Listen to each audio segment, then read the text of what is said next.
ప్రపంచవ్యాప్తంగా 59 కోట్ల మంది, మన దేశంలో 9 కోట్ల మంది మధుమేహంతో బాధపడుతున్నారని ప్రపంచ ఆరోగ్య సంస్థ వెల్లడించింది. ప్రతి 7గురిలో ఒకరు డయాబెటిస్ తో బాధపడుతున్నారు. భవిష్యత్తులో ప్రతి 7గురిలో 4 అయ్యే అంచనా. డయాబెటిస్ మీద పూర్తి అవగాహన అందించి డయాబెటిస్ నుంచి తెలుగు ప్రజలను కాపాడే ప్రయత్నం చేస్తోంది సుమన్ టీవీ.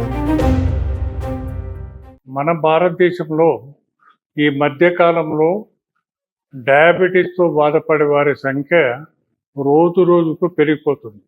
చాలామంది యంగ్ ఏజ్లో అంటే 20-25 ఏళ్లలో కూడా చాలామందికి డయాబెటీస్ ఇప్పుడు వస్తుంది. మా దగ్గర కంటి పరీక్ష కొరకు వచ్చినప్పుడు మీకు మధుమేహము డయాబెటీస్ ఉన్నదా అని అడిగితే చాలామంది ఏంటంటే ఏమీ లేదు అని చెప్తారు. కానీ రక్తం పరీక్ష చేసినప్పుడు చాలామందికి డయాబెటీస్ ఉన్నట్టు తెలుస్తుంది. అయితే డయాబెటీస్తో బాధపడే వ్యక్తి కంటి పరీక్షకు రావటానికి కారణాలు ఏంటంటే ముఖ్యంగా వాళ్ళకి దృష్టి లోపాలు ఉంటాయి. దృష్టి లోపాల కొరకు పరీక్ష చేయించుకున్నప్పుడు డయాబెటీస్ ఉన్నదా లేదా అని మనం వాళ్ళని అడిగితే లేదు అంటారు. కానీ కంటి పరీక్ష చేసి తర్వాత వాళ్ళకి బ్లడ్ టెస్ట్ చేస్తే అప్పుడు డయాబెటీస్ ఉన్నట్టు నిర్ధారణ జరుగుతుంది.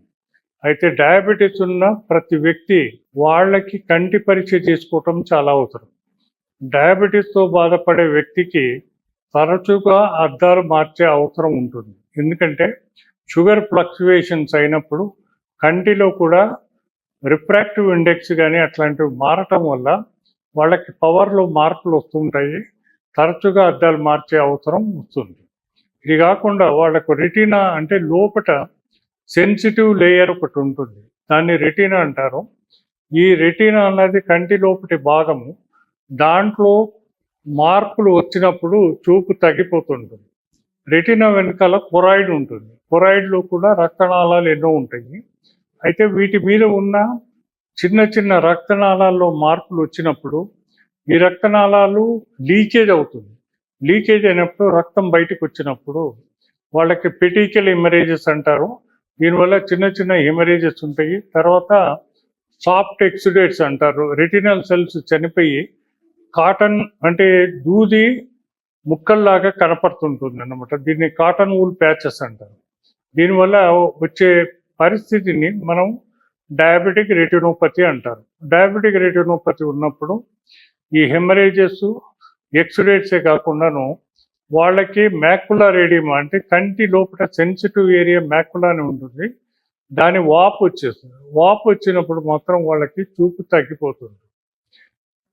ఒక్కొక్కసారి డయాబెటీస్ ఎక్కువ కాలంగా ఉన్నప్పుడు వాళ్ళ కంటి లోపల రక్తం కూడా చిట్లించి విట్రీస్ హెమరేజ్ అంటారు. కంటి లోపల రక్తం గట్టగట్టుకుపోతుంది. అప్పుడు వాళ్ళకి సడన్గా చూపు తగ్గిపోయే అవకాశాలు ఉంటాయి. అయితే డయాబెటీస్తో బాధపడే ప్రతి వ్యక్తి కూడా తరచుగా కంటి పరీక్ష చేసుకోవటం వల్ల కంటిలో ఏ చిన్న మార్పులు వచ్చినప్పుడు కూడా మనం తొందరగా గుర్తించి వాటిని చికిత్స చేయటం చాలా అవసరం. చిన్న చిన్న హెమరేజెస్ ఉన్నప్పుడు, ఎక్సుడేట్స్ ఉన్నప్పుడు కానీ, లేక చిన్న చిన్న అన్యూరిజమ్స్ అంటారు, చిన్న చిన్న రక్తనాళాలు వైడ్ అయిపోతాయి. అట్లాంటి పరిస్థితుల్లో కూడా మనం అవసరాన్ని బట్టి లేజర్ చేయవలసి ఉంటుంది. ఈ లేజర్ చేయటం వల్ల ఈ డయాబెటీస్ అన్న జబ్బు, ఈ రెటినోపతి ఏదైతే ఉందో అది అక్కడి వరకు లిమిట్ అయిపోతుంది. కానీ మళ్ళీ కొంతకాలానికి ఈ ప్రోగ్రెస్ అవ్వచ్చు, అంటే ఈ రెటినోపతి మళ్ళీ ఎక్కువ కావచ్చు. ముఖ్యంగా ఈ డయాబెటీస్తో బాధపడే వ్యక్తి రెగ్యులర్గా కంటి పరీక్ష చేయించుకొని ఏ మార్పులు ఉన్నా కూడా వెంటనే చికిత్స చేసుకోవటం చాలా అవసరం. దీనివల్ల మనం అంధత్వము తొందరగా రాకుండా మనం నివారించడానికి వీలవుతుంది.